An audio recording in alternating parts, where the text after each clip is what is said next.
Hey, stars. Welcome back. It's Shot a Star. I hope you guys are having a great beginning of your week. Hope everything is working out in your favor. And I again want to thank you guys for your support, your comments, your emails. Keep them coming. I need to know what you want to talk about and what you want to see, and we can make it happen. Okay, so we're going to start this video off with a little sad news. On Friday, the president of Tyler Perry Studios died in a plane crash on Friday. Um, his name was Steve Mitch. He was 62 years old. Again, he's the president of Tyler Perry Studios, located in Atlanta, Georgia. He's been with Tyler Perry Studios for a little over 8 years. And he was flying his own private plane, which you may be able to see in this picture. That's actually the size of the plane. So he's by himself, and the plane crashed on Florida's Gulf Coast.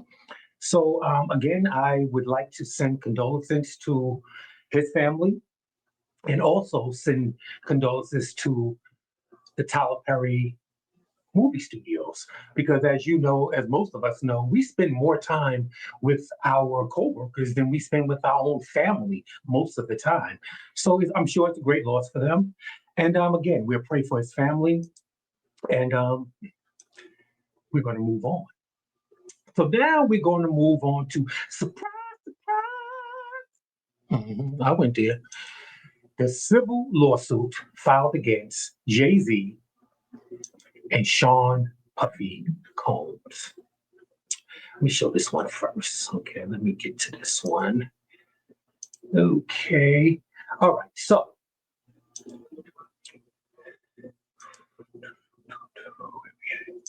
Jay-Z is being accused in a civil lawsuit of essaying a 13-year-old girl in 2000, along with Sean Diddy Combs. Okay. Now, am I surprised? No, not really. And that has nothing to really do with Jay-Z, but what it has to do with, we've been talking about this Puffy case for months, and we've heard John Doe and Jane Doe and this, that, and the other, and he's been the one being sued. But now we have another celebrity with a name as big as Puffy's, if not bigger, such as Jay-Z, Sean Carter.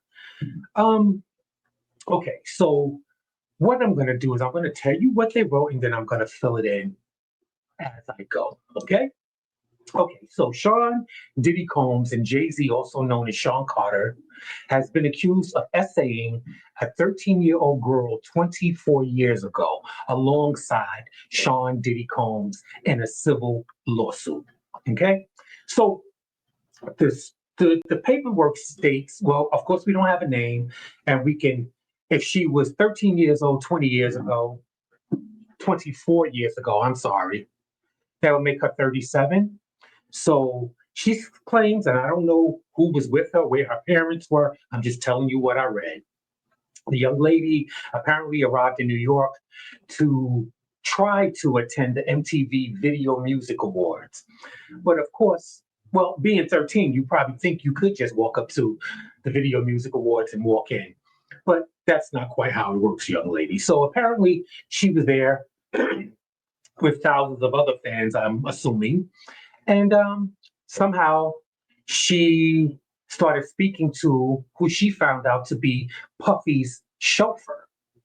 And he stated that he couldn't get her into the awards, but he could get her into an after party. Now, mind you, she's 13, so I don't quite know how old she looked for any of the above, but she was 13. So he told her where to meet him and this, that, and the third to take her to this party. One second. I know my lips, I meant to tell you to y'all too. Y'all think my lips be dry, but they not dry. They soft and everything. It's something about my lighting, and I'm trying to figure it out. But my lips are not dry. Okay, so she met up with the chauffeur, and he took her, drove her to the party. This after party, she said when she walked in, someone gave her a drink. She drank it. And like we've heard so many other times before, you drink that drink, and after a while, you're unconscious. And she said when she came back to consciousness, Puffy was essaying her, and Jay-Z and an unnamed woman, celebrity woman, was there watching. And she goes on to say, allegedly, that then Jay-Z and Puffy took turns essaying her, while the third person, which is supposed to be a woman who's also a celebrity who we don't know, Jane Doe at this time, watched. She claims it happened.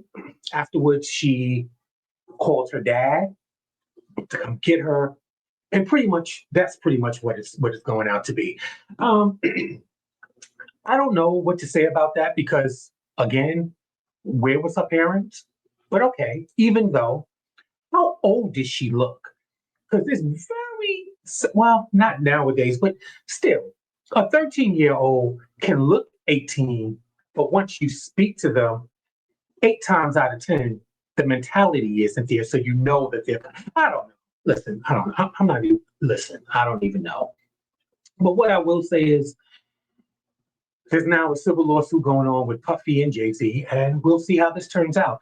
Jay-Z did comment immediately. He didn't wait or anything. He stated that it was untrue and that the particular lawyer that's representing this woman who was essayed at 13, 20 years ago, that a couple of his clients, he's also covering a couple other clients in this Puffy's case, and that they found that the information wasn't connecting with them. So they're trying to say that some of his cases are fraudulent.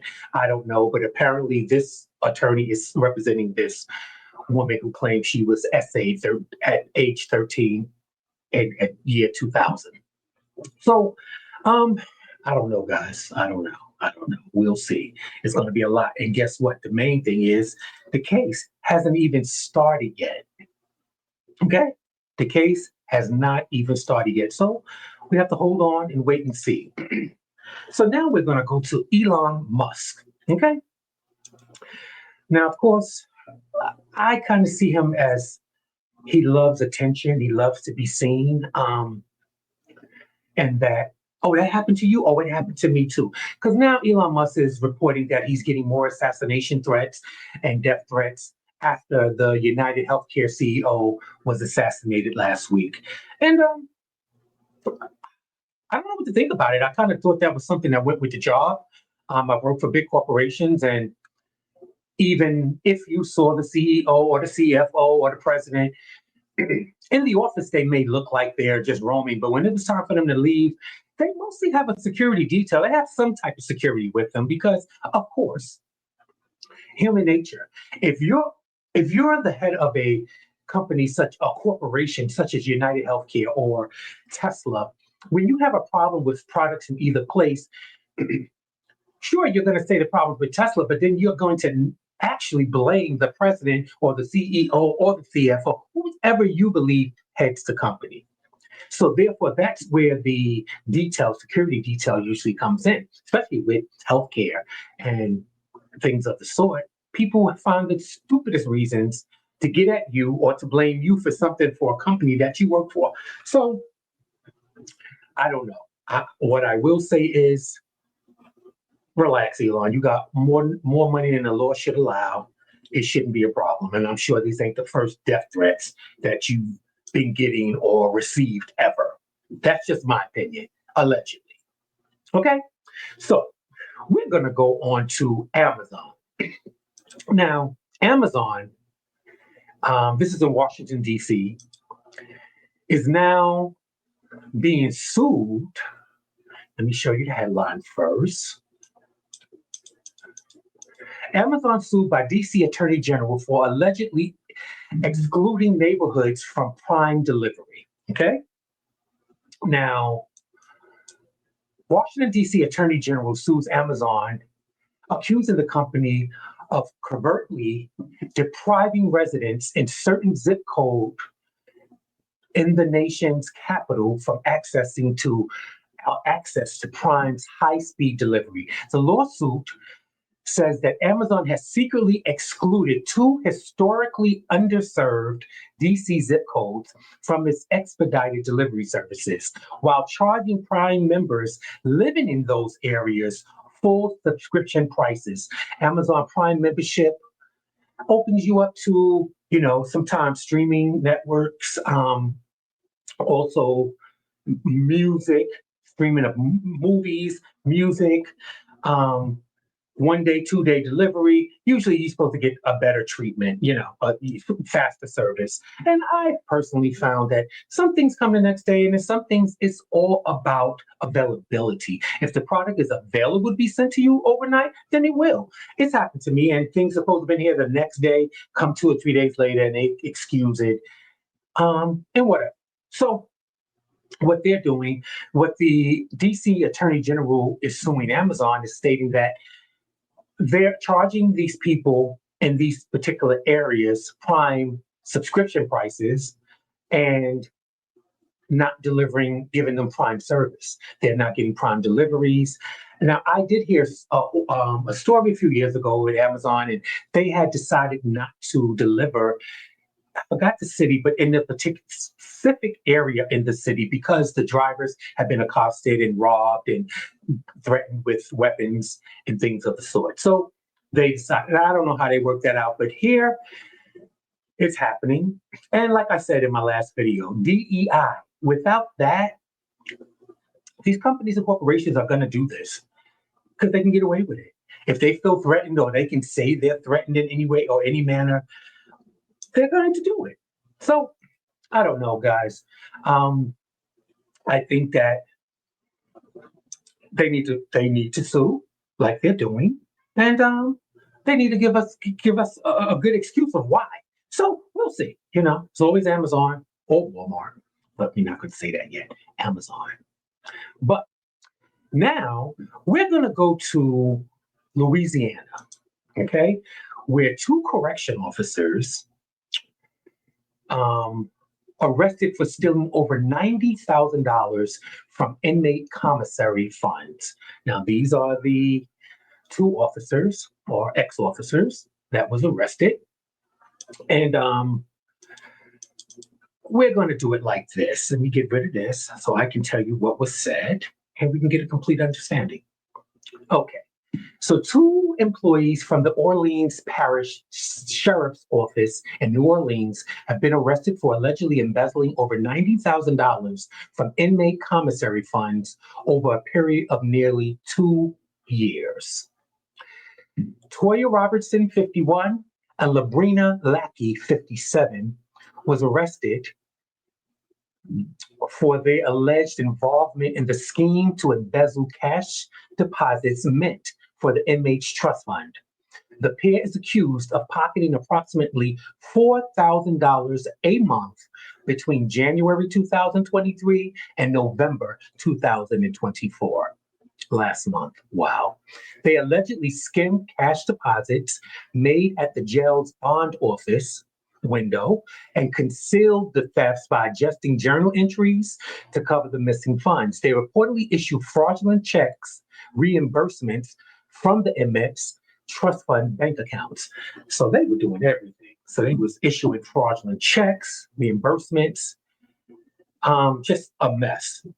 Again, people that we hire and believe that's going to protect and serve us is stealing from us and robbing us. My question is, I don't know what the limits of commissary, how much each prisoner can get in commissary a month, but for these people to have stolen $90,000 in 2 years and $4,000 a month, how was that not missing?